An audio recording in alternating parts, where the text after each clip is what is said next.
Arsenal are linked to a Greek wonder kid. How good is he? How likely is it that he becomes an Arsenal player? We're going to dive into all of that on this bonus episode of the Chronicles of a Gooner with a very special guest.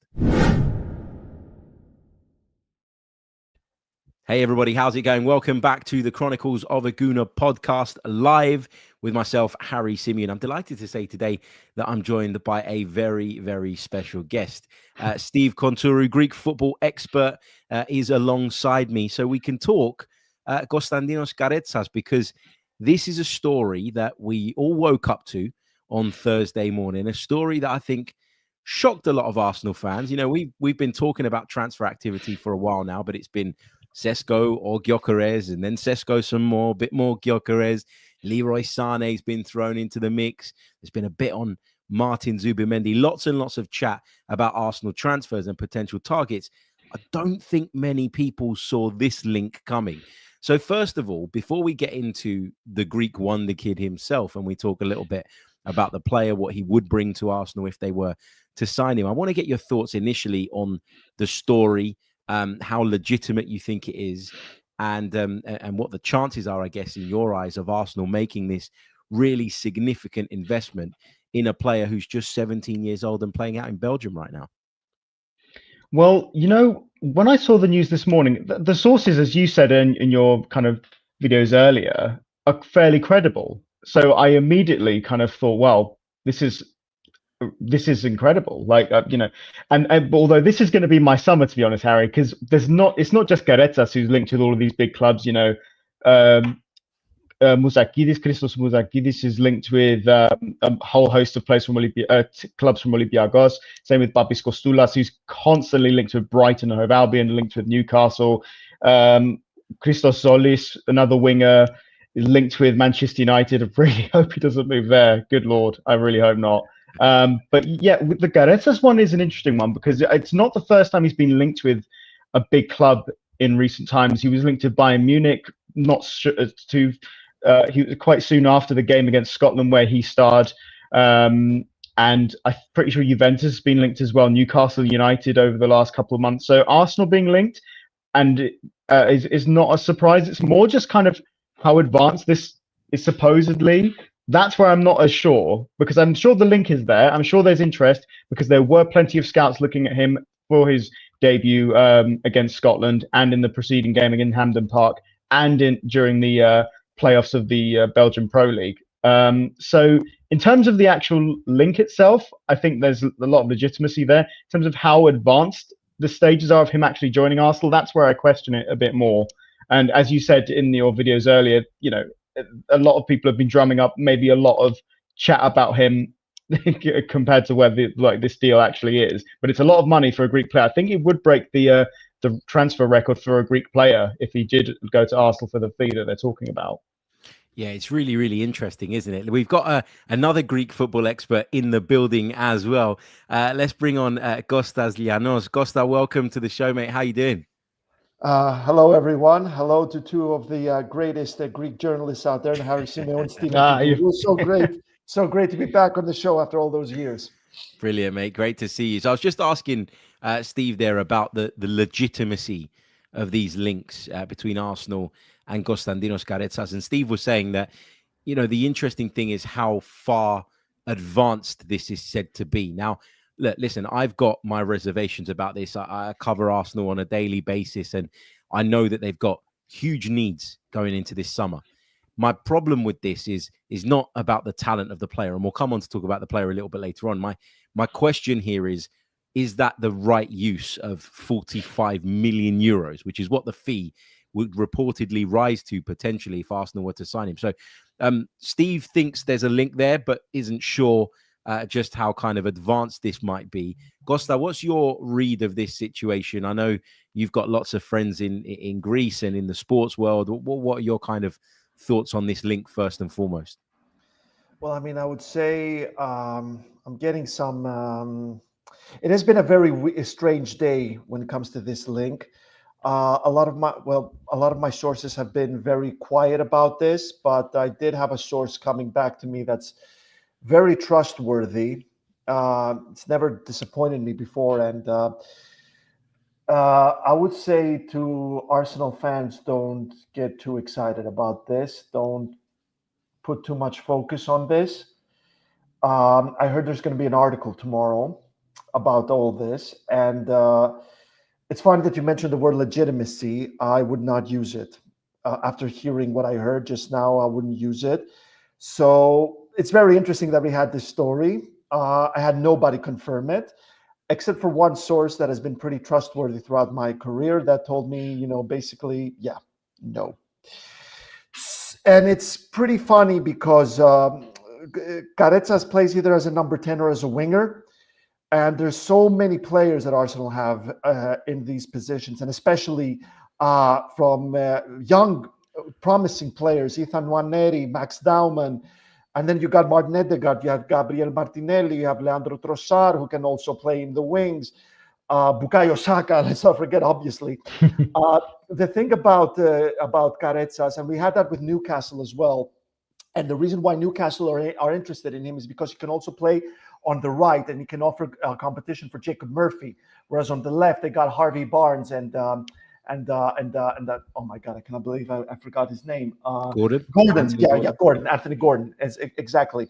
And they don't really need a number 10 because they got a lot of power in midfield, and they also need a backup striker because Callum Wilson, well, they're not really going to go on with him. But then again, that's not where Karetsas comes on. But Karetsas can play on the right wing, so that's why they were interested in him, and they were looking for a £35 million bid for him.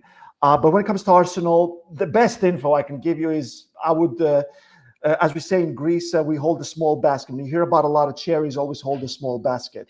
So that would be my take of this. Brilliant stuff. So it's not one that feels like it's anywhere near as advanced then as those reports that we read this morning. But it is worth touching on the player because a lot of people have kind of had mixed feelings on this, I would say. There's been a lot of Arsenal fans that go, well, from what we've seen of him, he looks pretty good. So actually, this wouldn't be the worst thing in the world. But then there's a few red flags, isn't there? A, where he plays, how he fits in. B, the price point. Steve, tell us a little bit about your kind of view on the player, your download on the player, if you like. Obviously, a lot of people would have seen him for the first time when he represented Greece against Scotland and put in a really great performance. What's your read on the player? How far can he go in the game? I mean, it says it all for me when there was a lot of reports when he first pledged his allegiance to Greece over Belgium, how disappointed the kind of Belgium journalists, Belgium fans were that Konstantinos Karetsas isn't representing Belgium now. He's instead chosen Greece. He wasn't born in Greece. He was born in Belgium, but his parents are Greek. And I think that speaks volumes at the talent of Konstantinos Karetsas and the potential that he has. And that was evident from, if anyone's watched him when he was playing for the youth side of Genk last season, when he had his breakout season this year, some of the goals he scored in the Pro League as well, particularly the first game of the playoffs, was an absolute bomb goal against Ghent. And that was a couple of weeks after he scored that goal against Scotland to make it, I think it was the goal that made it 2-0, if I'm not mistaken. Constantinos can correct me if I'm wrong. But yeah, I think he has the potential to be a world beater of a player. And we don't want to kind of push these things on him too soon because he's 17. He's not even 18 yet. It's crazy how young he is. But when you watch him and the things he can do, the way he reads the game at this age, you can see that he has the potential to be a top level player. And that's why it's so important that Greece got that over the line, to have that kind of weapon in our kind of for the national team. And he's going to be starting week in, week out over the international break as well, I think. In the big games for us to try and qualify for the World Cup when those international fixtures come in September and onwards, I think he's going to be a huge part of the way Greece will be playing going forward. So I think he's a very important player in that regard. Kostas, how highly do you rate the young man? Is he someone that can go on to be not just a star within the kind of Greek game and that sphere, but can he make the jump up from the Belgian Pro League into one of the top 5 European leagues? Do you think he's got the talent and the capability? Well, I mean, Stephen was right. It was the second goal against Scotland, and yes, I have a lot of faith in Karetsas. The fact alone that on his debut, when he came on against Scotland in Greece, Greece did a complete 180 in terms of their display. and the way they played, the way they threatened, the problems they were causing the Scottish defense. And it showed in the second leg where Karetsas was an absolute revelation. Of course, the man of the match award went to Konstantinos because of his goal and his assists. It is in general a very exciting time for Greece. A lot of young talent, a lot of exciting young talent coming through. Of course, he is being billed as a next big sale for Genk. The big hope is that he will be sold for a great deal of money. Like I said, like my sources were telling me 35 million when he came to Newcastle. And it is true that Newcastle are keeping tabs on him. The same with Bayern Munich. That is true as well.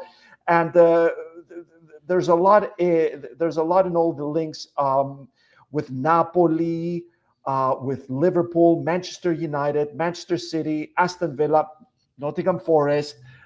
There's a lot of meat in those bones right there. This is a player that is being prepared for a massive move. I believe he has what it takes. He is young. He is talented. He's explosive.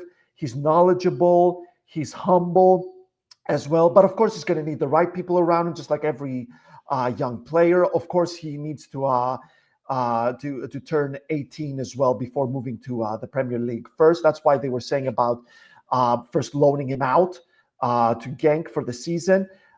There's a lot of prospect there, and I do believe that with the right mentality and the right people around him, with the talent that he has, he's going to be a great success. Yes.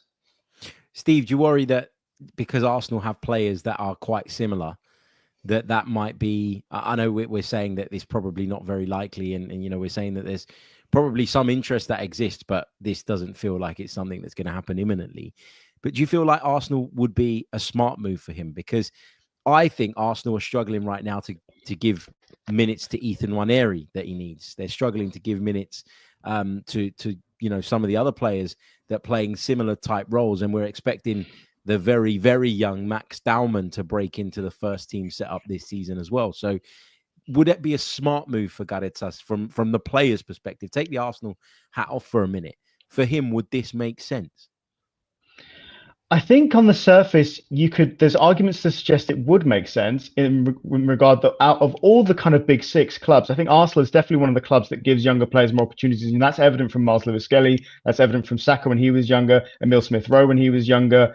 And Nwaneri now, I know he's got limited minutes, and he may have got more if he hadn't been injured during a period of the seasons. But so in that regard, I think it would be a great place for him to develop a bigger team at an early age.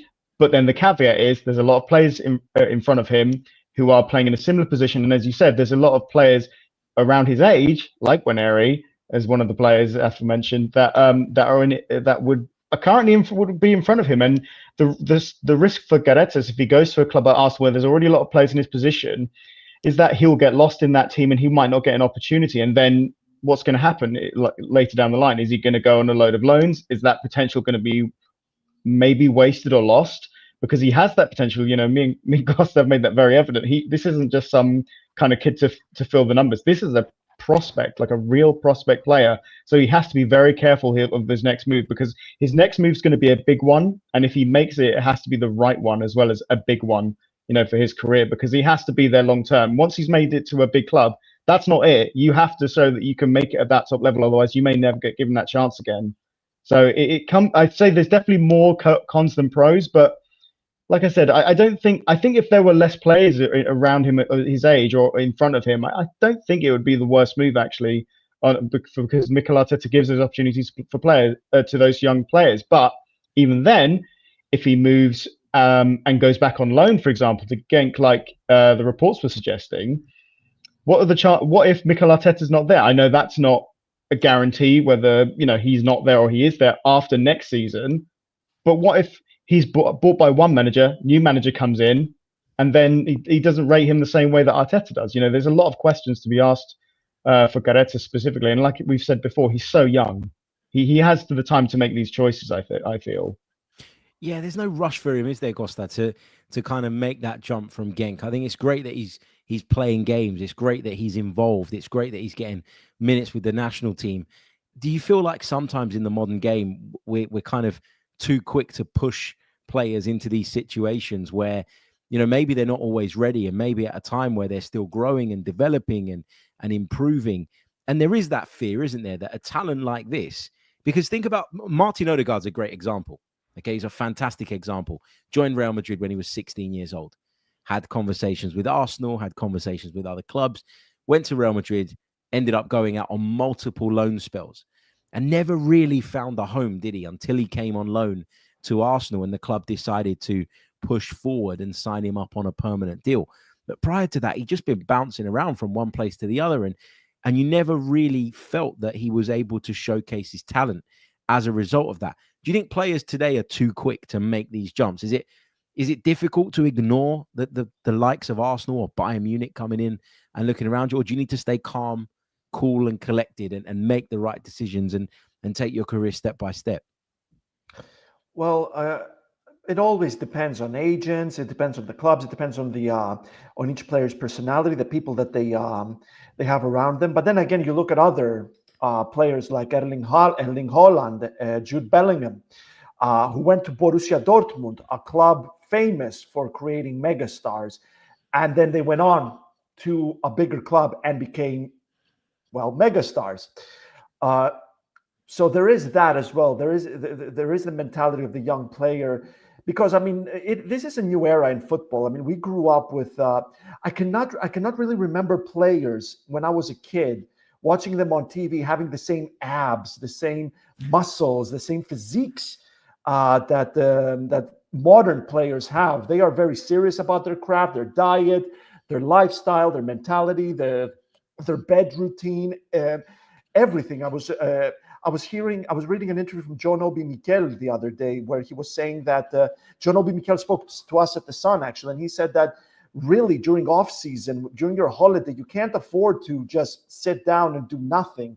You need to find a way to stay fit. You need to run. You need to go out and play football with friends or in a local club, because you need to maintain that fitness. Because if you don't do that, if you sit on your backside for a month, you're going to struggle on preseason to regain the same fitness levels you had before the end of the previous season. So there's a lot of seriousness going on, and I do trust Karetsas has that sort of mentality right now. At the end of the day, I feel like Genk would be a lot smarter if they held on to Karetsas, because Greece have a very good shot of making it to the World Cup. They got a lot of quality in making it there. So if they make it through, Karetsas is guaranteed 3 World Cup games at the world stage. It's the same with Babis Kostoulas right now at Olympiacos. Olympiacos are not just going to sell this player. It needs to be for an insane amount of money and an insane amount of resale clause, because they know they're going to be in the Champions League next season. Kostoulas is guaranteed 8 matches in the Champions League, no qualifiers. And if Greece make it through to the World Cup, again, world stage, 3 matches right there. The price is going to go even higher. I don't think Genk are in a hurry, to be honest. They know this player can make it to the World Cup, and they know his price can increase as well. It's just a case, Steve, isn't it, of if the player's in a hurry. If you've got people around you advising you and guiding you and saying, well, look, it's Arsenal or it's Bayern or it's Newcastle, whoever it might be, you've got to take this opportunity now. We've seen players jump too early, haven't we? So like, as a Greek, I want him to do well. I want him to succeed. I want him to go on and achieve wonderful things. So there's a part of me that looks at this through an Arsenal lens, but there's a part of me that looks at this through a sort of Greek lens as well, which is you want this player to develop properly and become the player that we all think he can be someday. Well, the cautionary tale for him, Harry, is a recent one, and that's his teammate Christosolis, because Christosolis is one of the stars of the Greek Super League for PAOK a couple of years ago, and he made that move to Norwich City. Okay, Norwich City, with all due respect, is not at the top of like elite football, but they were in the Premier League, and through a mixture of different reasons, he kind of lost his way there for a bit. He got dropped. He didn't get the opportunity under like changing of managers, and it took him a while to get back to that point where he was kind of seen as a rated talent again. He had to go down to the second Bundesliga to play with Düsseldorf and have an amazing season there, to then get picked up by Club Brugge. And now at Club Brugge, he's had an amazing breakout campaign.